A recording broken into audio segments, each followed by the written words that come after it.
There is a plant quietly thriving in the corners of empty lots, in cracks along sidewalks, and in forgotten fields where no one bothers to look. It might seem ordinary, maybe even insignificant, but this plant is a powerhouse of nutrition. It contains more protein per ounce than beef, more calcium than spinach, and more vitamin C than oranges.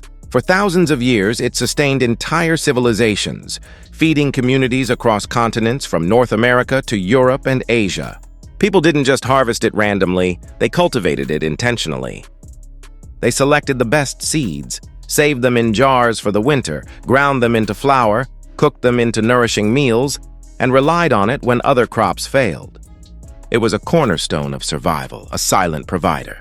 Then, over centuries, it was gradually suppressed. Laws, social pressures, and chemicals were deployed to erase it from yards, fields, and public spaces. Entire industries were built around its removal. People were convinced that this miraculous free-growing plant was a pest, a nuisance to be eliminated. Today, most people under 40 have walked past it countless times without recognizing it. This is the story of lamb's quarters, the plant they tried to hide, the plant that survived every attempt to suppress it. Welcome to Hidden Nature Vault. In the 1980s, archaeologists exploring the Ozark Plateau in Kentucky made an astonishing discovery.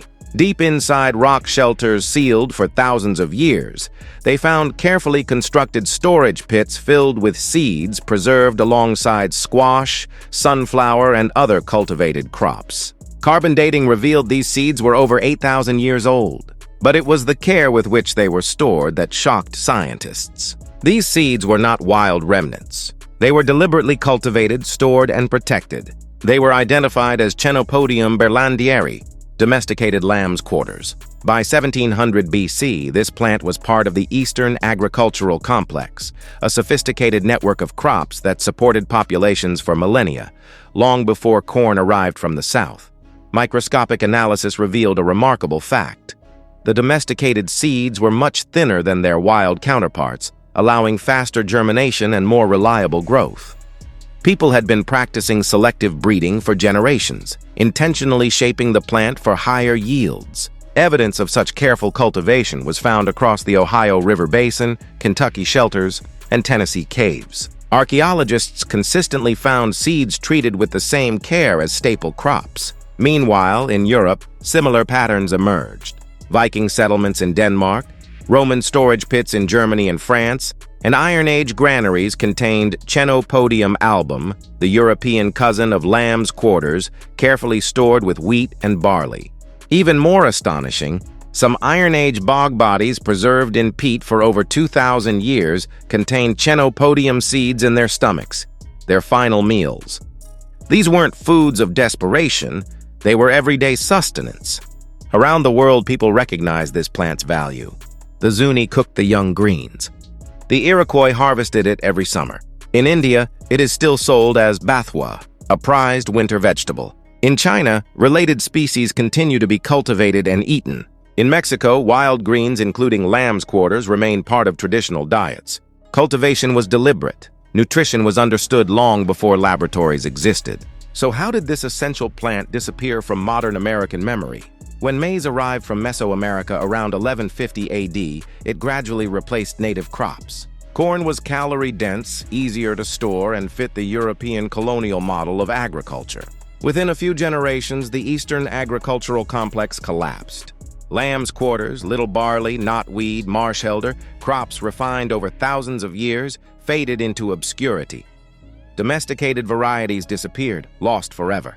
European settlers brought their own Chenopodium, known as fat hen, goosefoot, or pigweed. Peasants ate it in hard times, fed it to livestock, and used it as medicine. But modern agriculture had shifted. Food was no longer primarily for survival. It was a commodity, a product to be taxed, sold, and controlled. Yet lamb's quarters continued to thrive wherever soil was disturbed. It didn't need permission. It was resilient, self-sufficient, and enduring. The 20th century brought another wave of suppression. Post-World War II suburban expansion created lawns everywhere. Lawns became symbols of order, prosperity, and control. Any plant that didn't conform was labeled a weed. Lamb's quarters thrived in this new environment, colonizing bare soil faster than almost anything else. Homeowners panicked, and chemical companies seized the opportunity. Herbicides developed for wartime research were marketed to families, schools, and municipalities. By the 1960s, homeowner associations fined residents for allowing it to grow on their own land. Agriculture followed a similar path. Lamb's quarters competed with heavily subsidized crops like soy and corn. Weed control became a multi-billion-dollar industry. Meanwhile, spinach, kale, and other leafy greens became massive markets, irrigated, packaged, and shipped thousands of miles. All this while lamb's quarters grows freely, more nutritious, and costs nothing. 1 cup of lamb's quarters contains over 460 milliliters of calcium compared to 30 in spinach, 15 times more. It has 66 milligrams of vitamin C compared to 8 in spinach, 8 times more. It offers higher amounts of iron, protein, B vitamins, and over 700% of daily vitamin K. Nutritionists consider it one of the most nutrient-dense plants on Earth. Here's why it is a threat to the modern system. It cannot be patented, genetically modified to depend on fertilizers, or controlled. Each plant produces tens of thousands of seeds that remain viable for decades. Even fragments can regrow. It tolerates extreme heat, drought, and poor soil. It regenerates the ground it grows in. It asks nothing in return. In a world built on scarcity and corporate control, this abundance is dangerous. Society attacked it not with fire, but with language.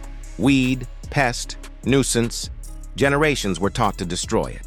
Names erased, knowledge suppressed, power stripped away, yet the plant survived. While Americans forgot, the rest of the world kept cultivating it. In India, Bathua is a premium green. In China, Hoya is still grown and eaten. In Mexico, quilites, including lamb's quarters, remain part of the daily diet. Knowledge survived quietly through immigrant families, indigenous communities, and kitchen traditions. It waited patiently for the moment when modern systems would falter. That moment has arrived. Industrial agriculture now struggles under droughts, heat waves, and water scarcity. Crops bred for predictable climates are failing. Lettuce wilts without irrigation.